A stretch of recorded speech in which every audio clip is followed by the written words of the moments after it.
राधे राधे दोस्तों। तो मैं आज आप लोगों के लिए लेकर आई हूँ महालक्ष्मी दीपावली पूजन व्रत कथा और पूजन विधि। तो मैं आज आपको पूरी दीपावली की पूजन, उसकी व्रत विधि, क्या क्या सामग्री, पूजन सामग्री, मैं सब आज आपको इस वीडियो में बताऊंगी।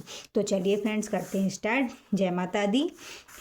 देखिए, पूजन सामग्री में आपको क्या क्या लेना है। गज, हाथी, सिंदूर, हल्दी, कलश, चावल, धूप, श्रीफल, दीप, पंचामृत सामान, दूध, दही, घृत, शहद, शक्कर, कलावा, सूत्र, 16 गांठ का सूत्र जो लेना है, 16 गांठ का, यज्ञोपवीत, केले के खंभे, कपूर, पान, वंदनवार, चौकी, पंचपल्लव, वस्त्राभूषण, पुष्पमाला, ऋतुफल, नैवेद्य, लक्ष्मी जी की प्रतिमा, पुंगी फल, गुलाल, तुलसी दल, केसर, चंदन, अबीर, चूड़ियाँ, मेवा, मिठाई आदि, कमल गट्टा और सुहाग सामग्री। ओके फ्रेंड, तो चलिए महालक्ष्मी व्रत कथा अभी मैं आगे आपको बताती जाऊंगी पूरी। अरुण कमल संस्था तग्जः पुजवर्णः अर कमल धृतिष्ठा बिथि यगुम्बा भुजा चा। तो चलिए मैं शुद्ध हिंदी में बताती हूँ आपको आगे।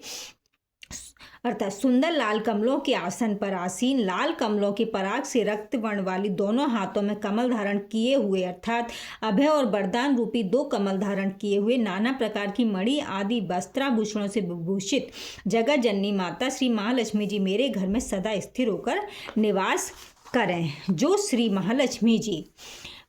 महालक्ष्मी जी विशाल एवं अति सुंदर कटी कमर वाली हैं, कमलों के समान विशाल नेत्रों वाली, कमल नयनी, नदी के आवर्त के समान गंभीर नाभि वाली, स्तनों के भार से नमित, अर्थात अपने भक्त पुत्रों को स्तन पान कराने में निपुण, श्वेत वस्त्र का उपरना धारण करने वाली, हीरे मोती आदि रत्नों से जटित गज कुंभों से स्नान कराई गई ऐसी भगवती श्री महालक्ष्मी कमलासनी, कमल धारिणी, सब प्रकार से मंगल कार्य करने वाली मेरे घर में सदैव निवास करें।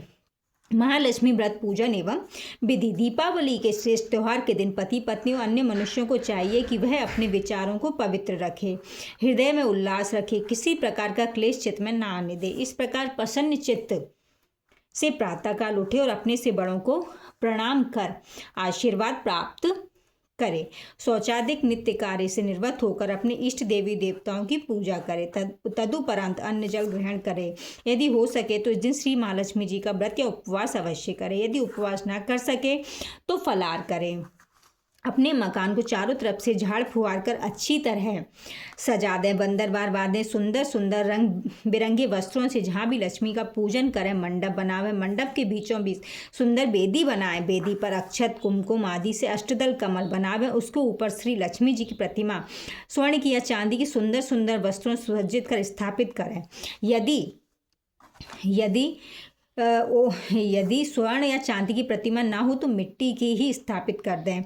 उनके समीप एक सुंदर हाथी और खड़ा कर दें। तत्पश्चात मकान के चारों ओर रात्रि के समय सर्वप्रथम श्री लक्ष्मी जी का दीप मालाओं से आवाहन करें। छत पर, मुंडेलियों के ऊपर, छज्जों अथवा झरोकों पर, देरी पर, गली में, मंदिर में, चौराहे पर, कुएं आदि, तालाब आदि पर दीपदान करें। और पुनः जहाँ श्री लक्ष्मी जी विराजमान की हैं वहाँ शुद्ध घृत का दीपक जलाकर सुगंधित अगरबत्ती जलावें। इसके पश्चात सकुटुंब श्री लक्ष्मी जी का प्रेम भक्ति से गदगद हो पूजन करें। तरह तरह के पकवानों तथा फल आदि का श्री लक्ष्मी जी को प्रसाद लगावें। जहाँ रुपया, पैसे, जवाहरात आदि रखने का स्थान, तिजोरी, गल्ला आदि हो या व्यापारिक स्थान, दुकान, कारखाना आदि जगह जहाँ भी रखा हो वहाँ पर शुद्ध घृत का दीपक जलावें तथा सिंदूर का स्वास्तिक बनाकर खील बतासे का प्रसाद लगावें। इसके पश्चात सकुटुंब खड़े होकर श्री लक्ष्मी जी की कपूर से आरती करें। घंटा, घड़ियाल, मंजीरे से घनघोर शब्दों के बीच स्तुति गान करें। श्रद्धानुसार उपस्थित जनों में भी श्री महालक्ष्मी जी का प्रसाद मिष्ठान बांटें। प्रत्येक व्यवसायी एवं दुकानदारों को चाहिए कि दीपावली के दिन श्री महालक्ष्मी जी के पूजन के समय अपने वही खाते, लेखनी, दवात आदि का पूजन करें। यहाँ इस बात का ध्यान रखना चाहिए कि महाकाली का पूजन मशी पात्र से तथा श्री महालक्ष्मी जी का पूजन जहाँ द्रव्य हो वहाँ करें। और इसी प्रकार तुला, तराजू आदि की भी पूजन करें। महासरस्वती की पूजा कलम द्वारा होती है और कुबेर की पूजा धान्य से होती है। हमारे देश में कहीं कहीं परंपरा अनुसार जुआ भी खेला जाता है। इसके लिए पूजन सामग्री के साथ साथ जुआ खेलने के पासे या कौड़ी पहले से रख देते हैं। पूजन के बाद लोग उन पासों व कौड़ियों से अपने नाते रिश्तेदार एवं अन्य के साथ जुआ खेलते हैं। वे लोग जुए के हार जीत के परिणाम को साल भर के हानि लाभ का फल सूचक समझते हैं, परंतु श्री लक्ष्मी का पूजन करके जुआ आदि खेलना संपूर्ण संपत्ति के नाश की निशानी है।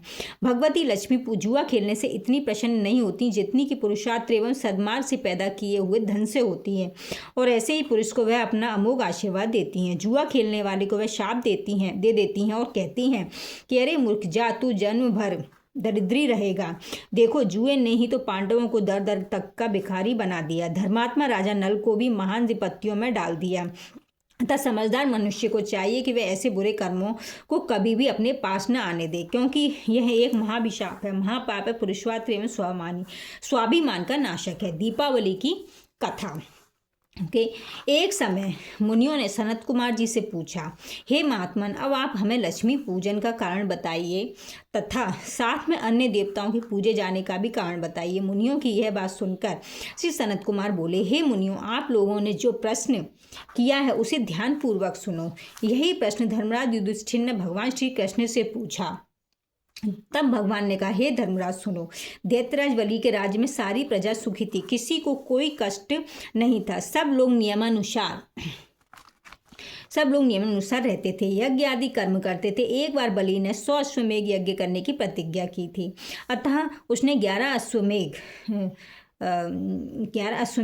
कर लिए। जब 99 अश्वमेघ कर लिए। जब 100वां यज्ञ करने की उसने तैयारी की तो इंद्र बड़ा भयभीत हुआ और सोचने लगा, इसने 100वां यज्ञ कर लिया तो यह कहीं मेरा सिंहासन ना छीन ले।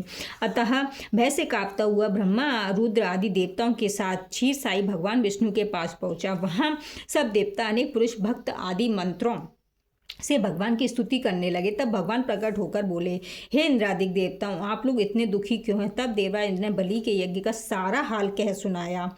यह सुन भगवान बोले, हे इंद्र, तुम सब देवता अपने अपने घर को जाओ, मैं तुम्हारे भय को खत्म कर दूंगा। तब भगवान पुनः वामन का अवतार धारण कर राजा बलि के पास गए। वहां वह अंतिम यज्ञ कर रहा था। बलि से सत्कार किए जाने पर भगवान ने 3 पग पृथ्वी का दान मांगा। बलि ने दान संकल्प कर दिया। भगवान ने एक पग में सारी पृथ्वी, दूसरे में अंतरिक्ष नाप लिया और तीसरा उसके सिर पर रखा। फिर भगवान ने बलि से वर मांगने को कहा।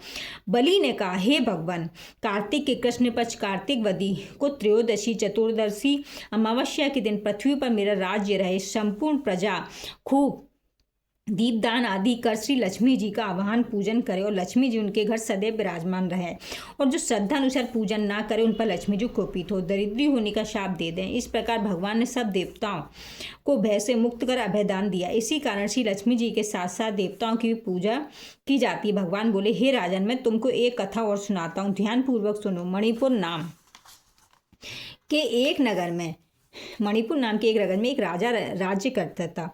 उसकी स्त्री बहुत ही सुंदर, सुशील, सर्वगुण संपन्न पतिव्रता थी।